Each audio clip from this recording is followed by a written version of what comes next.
Bom dia, pessoas! Hoje o tema do vídeo é sobre convenções antinupciais, um processo preliminar de casamento e o regime de bens supletivo existente no ordenamento jurídico português a quando do casamento. Os nubentes, as duas pessoas que estão dispostas a contrair casamento, têm à sua disposição três tipos de regimes de bens tipificados na lei, que são a comunhão de adquiridos, será sobre este regime de bens que irei falar hoje no vídeo, a comunhão geral e a separação de bens. No entanto, para além destes três tipos de regimes de bens, a comunhão de adquiridos, a comunhão geral e a separação de bens, os nubentes têm ainda a possibilidade de escolher um desses regimes, introduzindo-lhes alterações, ou ainda podem construir um regime misto, em que articulam componentes de mais do que um dos regimes de bens tipificados na lei, ou ainda por criação de um regime diverso dos referidos. Podem, portanto, inspirarem-se em regimes de bens vigentes no estrangeiro ou de regimes de bens que já existiram ou que efetivamente se usem e nos costumes locais, devendo nessas situações o conteúdo do normativo de tais regimes de bens ser enumerada com detalhe na Convenção Antinupcial. A Convenção Antinupcial é um documento legal onde constam os normativos estipulados pelas duas pessoas que têm a intenção de se unir pelo casamento. Há que ressalvar que a legislação portuguesa prevê alguns limites à construção das convenções antinupciais. Esses limites criados têm a intenção de proteger as próprias pessoas que vão contrair casamento e terceiras pessoas.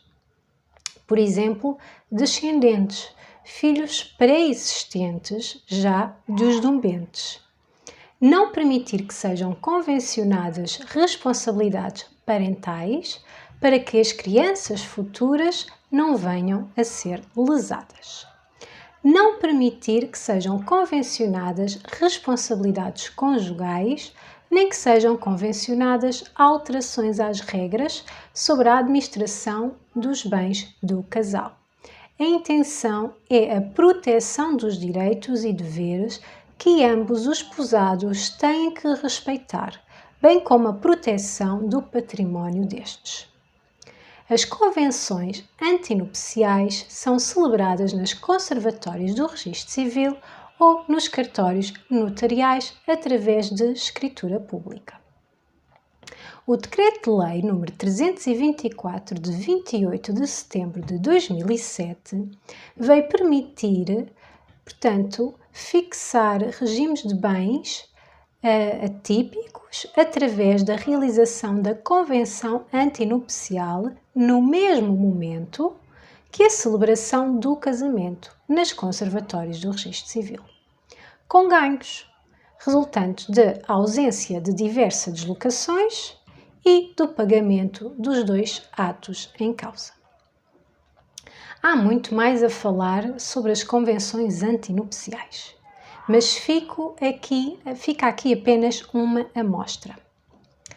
Passo agora ao processo preliminar de casamento. O processo preliminar de casamento, como o nome indica, é um processo que é necessário fazer antes de contrair casamento e destina-se a verificar a capacidade matrimonial dos nubentes, através da averiguação dos impedimentos para contrair casamento. É necessário para casamento civil, para casamento católico e para casamento não católico. Os impedimentos para contrair casamento são a idade.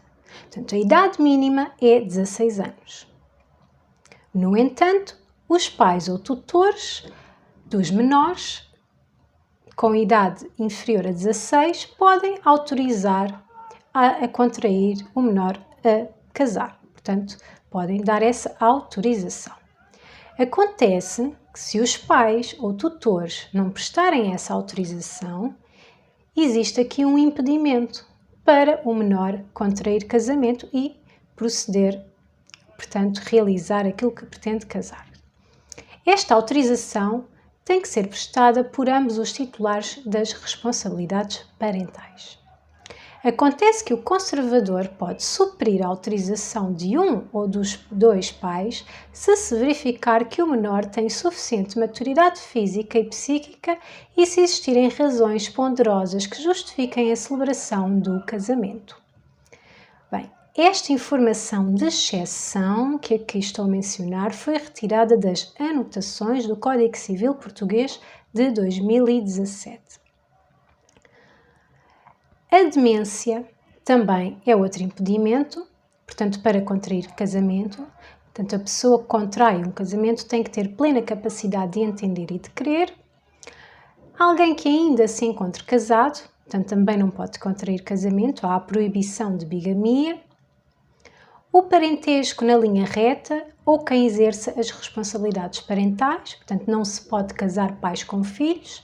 Este impedimento decorre da moral social na nossa sociedade, a proibição de endogamia, bem como a confirmação de dados biológicos, indica que pela transmissão de características biológicas não dominantes, as recessivas, que se transmitem mais facilmente aos descendentes se verificarem em ambos os membros do casal. Outro impedimento, o parentesco no segundo grau da linha colateral. Este impedimento de casamento entre irmãos também é justificado pelas mesmas razões sociais e biológicas. A afinidade na linha reta, pela equiparação da afinidade ao parentesco, razões de teor ético-social. Outro impedimento é a condenação anterior de um dos nubentes como autor ou cúmplice por homicídio doloso, ainda que não consumado contra o cônjuge de outro.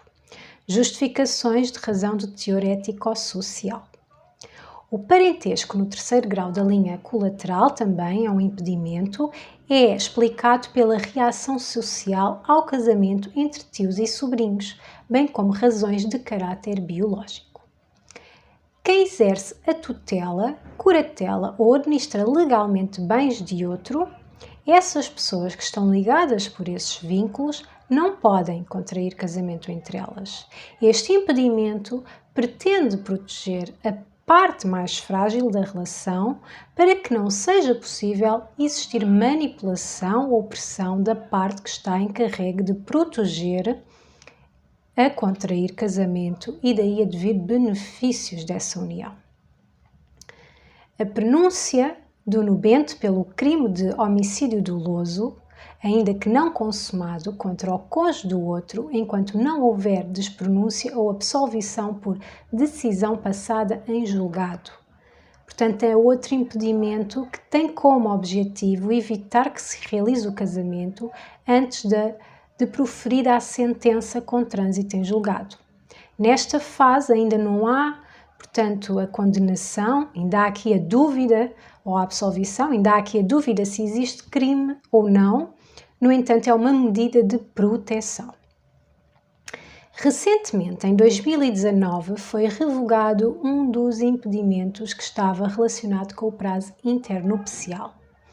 Esta revogação é um indicador de evolução social.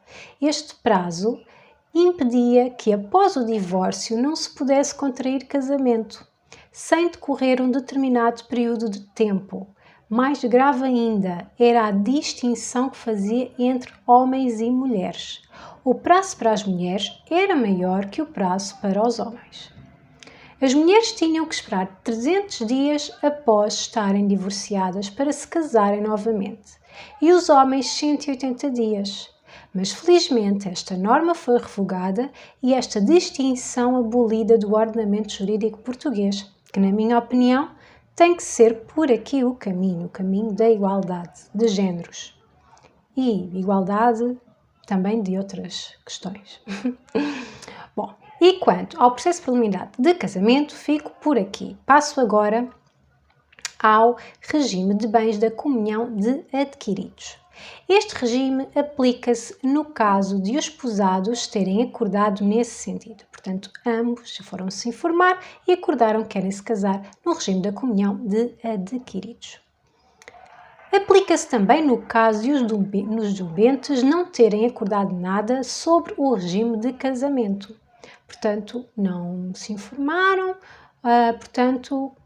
querem casar e fica então o regime da comunhão de adquiridos. Existindo uma convenção antinupcial, mas que o seu conteúdo da convenção é inválido ou ineficaz. Portanto, se efetivamente a convenção estiver detalhada e não respeitar os limites, ou que efetivamente esse detalhe não se aplique, por algum motivo seja considerado inválido ou ineficaz, portanto, os nubentes ficam casados. Essa convenção antinupcial não é considerada e ficam casados no regime da comunhão de adquiridos. E porquê a comunhão de adquiridos? Porque a comunhão de adquiridos é o regime de bens considerado pelo ordenamento jurídico português supletivo, isto é, o regime considerado mais favorável e completo para a comunhão conjugal, uma vez que reflete uma comunhão patrimonial suficiente e adequada à comunhão de vida que caracteriza a relação matrimonial, refletindo medidas de contributo comum de cada um para a produção de riqueza durante a vigência do casamento. A comunhão dos bens adquiridos onerosamente, na constância do casamento, resulta do esforço de ambas as pessoas unidas pelo casamento, com respeito pela solidariedade, cooperação e todos os outros deveres conjugais. Falei sobre estes deveres no vídeo das relações jurídicas familiares, aqui no canal. Se quiserem, podem ir ver o vídeo. Na comunhão de adquiridos, importa a existência de 3 massas patrimoniais. O património comum, de que são titulares os 2 cônjuges, e o património próprio de ambos os cônjuges. São considerados bens comuns das 2 pessoas, portanto, os produtos resultantes do trabalho das 2 pessoas, todos os proventos, prestações patrimoniais recebidas em dinheiro ou em espécie que sejam auferidos como retribuição do trabalho prestado por uma das pessoas, seja ao abrigo de um contrato de trabalho ou de um contrato de prestação de serviço, ou ainda todos os valores que constituam contrapartida da realização de uma prestação por parte de uma das pessoas em que essa pessoa aplique as suas capacidades físicas ou intelectuais, como prémios ou gratificações que não sejam um fruto aleatório da sorte. Por exemplo, obtidos em competições desportivas ou em concursos televisivos, e aqueles que sejam recebidos como indenização por diminuição de capacidade de ganho.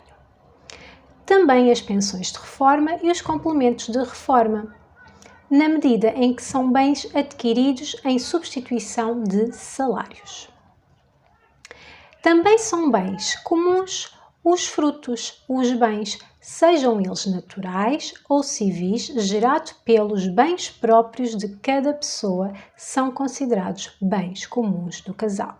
Exemplo: rendas de imóveis. Assim, tudo aquilo que uma coisa própria de uma das pessoas produza periodicamente, sem prejuízo da sua substância, integrará no património comum do casal. Os bens adquiridos pelas 2 pessoas na constância do casamento, que não sejam excetuados por lei, portanto, também são considerados bens comuns do casal. Desta norma e da norma de presunção de comunicabilidade, retira-se que, na falta de qualificação de um bem como comum ou próprio, o bem é classificado como bem comum do casal. São bens comuns do casal os bens doados ou deixados em favor da comunhão do casal. Quando uma terceira pessoa doa ou deixa através de testamento um legado às duas pessoas unidas de facto pelo casamento. Considera-se que a doação, tal como o legado da deixa testamentária, são integrados no património comum do casal. Agora vou passar aos bens próprios de cada um. São próprios de cada pessoa os bens que cada um deles tiver ao tempo da celebração do casamento. Temos aqui o critério do tempo com base na data do casamento. Os bens que lhes advierem depois do casamento por sucessão ou doação a título gratuito, os bens adquiridos no decorrer do casamento através de direito próprio anterior. Consideram-se bens adquiridos através de direito próprio anterior os exemplos mencionados na lei, que vou ler a seguir, no entanto, não é taxativo. Há mais exemplos. A norma jurídica deixa a possibilidade de classificar outros bens que sejam adquiridos através de direito próprio anterior. Os exemplos dados pela lei são: os bens adquiridos em consequência de direitos anteriores ao casamento sobre patrimónios ilíquidos partilhados depois dele.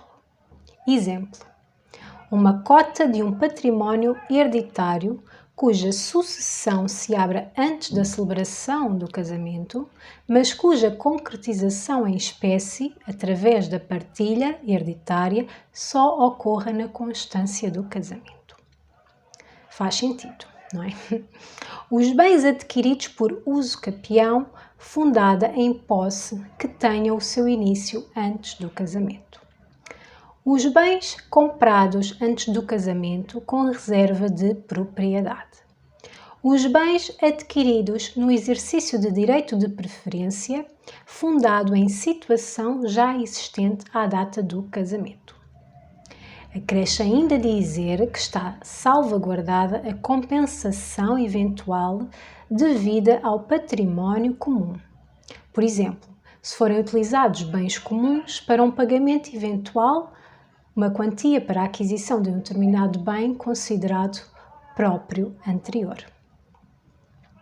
Os bens subrogados no lugar de bens próprios pertencente a uma das pessoas do casal por meio de troca direta.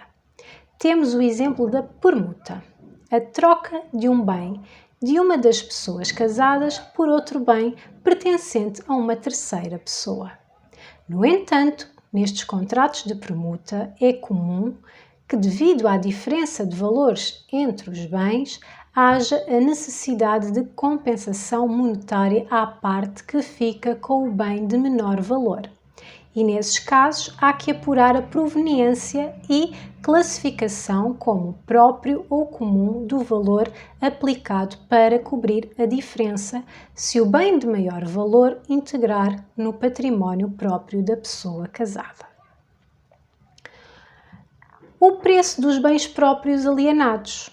Portanto, exemplo, uma das pessoas casadas vende um bem que é seu antes do casamento. O dinheiro proveniente dessa venda é considerado um bem próprio dessa mesma pessoa.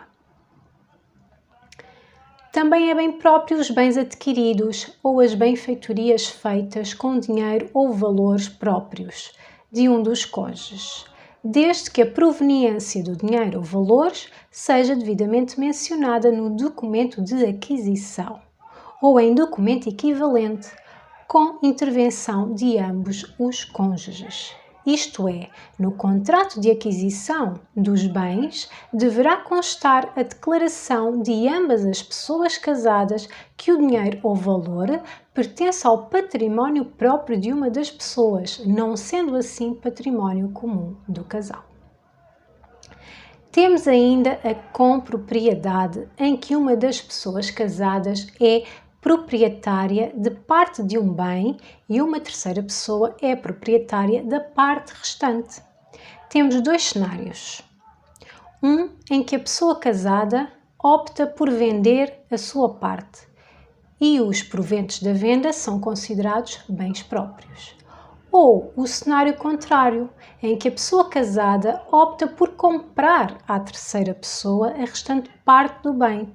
E nesse caso, a percentagem que lhe era já própria, continua a ser própria.